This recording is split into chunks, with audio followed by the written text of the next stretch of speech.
नमस्कार स्वामी भक्तांनो. आणि स्वामींनी आज्ञा केली, रघुनाथ के सन्निध में नाचने को जगा रखो. तुम्ही गिरगावमधील कांदावाडीच्या मठाबद्दल ऐकलं असेल, परंतु याच आपल्या मुंबईमधील गिरगावात अजून एक मठ आहे जो स्वामींच्या आज्ञेने स्थापन झाला होता. तो तुम्हाला माहिती आहे का? त्या मठाची माहिती मी या पोस्टद्वारे करतो आहे, जी सोशल मीडियावर मुख्यतः मिळत नाही. त्यामुळे स्वामी भक्त असाल तर ही माहिती व पोस्ट शेअर नक्की करा, ज्यामुळे मुंबईतील अनेक लोकांना तिथे जाता येईल. तर हा मठ आहे ठाकूरद्वार येथील काळाराम मंदिरा शेजारी किंवा बाजूलाच असं समजा, आणि तोही स्वामींच्या आज्ञेने स्थापन झालेला. ठाकूरद्वार परिसरात श्री कृष्णनाथ ठाकूरदास बुवा राहत होते. ते दत्तभक्त आणि कीर्तनकार होते. त्यांच्या कीर्तनाला भक्त मोठ्या भावनेने उपस्थित राहत होते. परंतु त्यांच्या जीवनात एक मोठे दुःख आले. त्यांच्या अंगावर श्वेतकुष्ठाचा विकार झाला. उपचार झाला, प्रयत्न झाले, पण त्रास काय कमी होत नव्हता.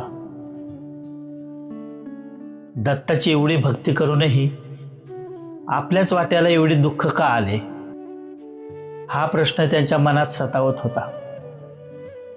शेवटी त्यांनी काशीला जाऊन आपले उर्वरित आयुष्य तिथेच घालवण्याचा निर्णय घेतला. परंतु स्वामी भक्तांनो, नियतीला काही वेगळेच मंजूर होते.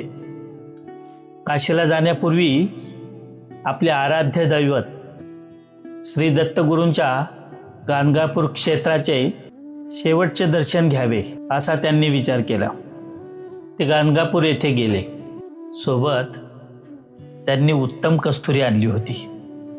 मनात एक इच्छा होती, ही कस्तुरी श्री दत्तांच्या निर्गुण पादुकांवर अर्पण करायची. परंतु दर्शनाच्या वेळी त्यांच्या हातून कस्तुरी अर्पण करायची राहूनच गेली. आणि पुढे घडला तो प्रसंग ज्याने त्यांच्या आयुष्याची दिशाच बदलली. गाणगापूरहून परतताना ठाकूरदास बुवा अक्कलकोटला आले. त्या काळात अक्कलकोट म्हणजे श्री स्वामी समर्थ महाराजांच्या सानिध्याने पावन झालेली भूमी. बुवा स्वामींच्या दर्शनासाठी गेले. स्वामी समर्थांनी त्यांच्याकडे पाहिले आणि म्हणाले, हमारी कस्तुरी लाव. हे शब्द ऐकताच ठाकूरदास बुवा स्तब्ध झाले.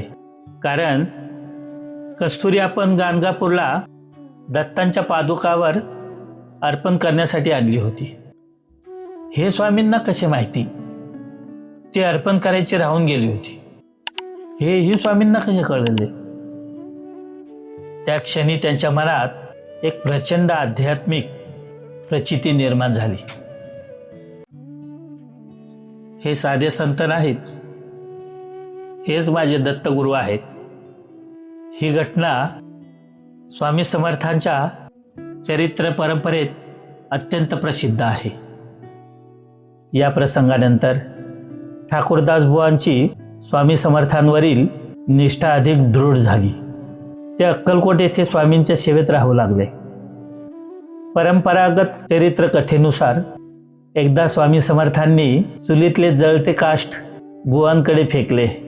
स्वामींची आज्ञा मानून बुवांनी ते काष्ठ आणि गाणगापूरचे भस्म एकत्र करून त्याचा लेप अंगाला लावण्यास सुरुवात केली.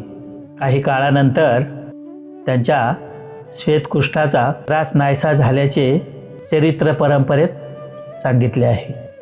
ठाकूरदास बुवांची स्वामी भक्ती पाहून श्री स्वामी समर्थांनी त्यांना आपल्या वापरातील पवित्र पादुका कृपाप्रसाद म्हणून दिल्या अशी परंपरा सांगते.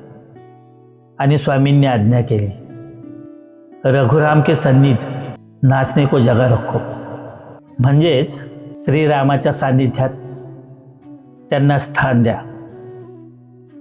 ही आज्ञा केवळ पादुका ठेवण्याची नव्हती, ती एका महान आध्यात्मिक परंपरेची सुरुवात होती.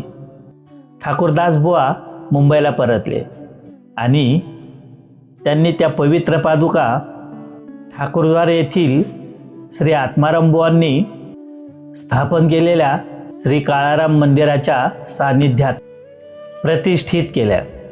उपलब्ध परंपरागत माहितीनुसार सन 1870 या पादुकांची स्थापना करून श्री स्वामी समर्थ मठाची सुरुवात झाली.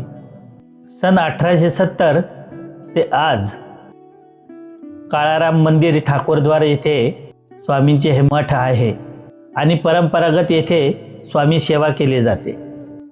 स्वामी भक्तांनो, कधी गिरगावला जाणं झालंच तर या दिव्य स्थळाचा अनुभव आणि दर्शन घ्या. स्वामी भक्तांनो, खरंच ही माहिती तुम्हाला माहिती होती का? मला कमेंट बॉक्समध्ये सांगा. श्री स्वामी समर्थ.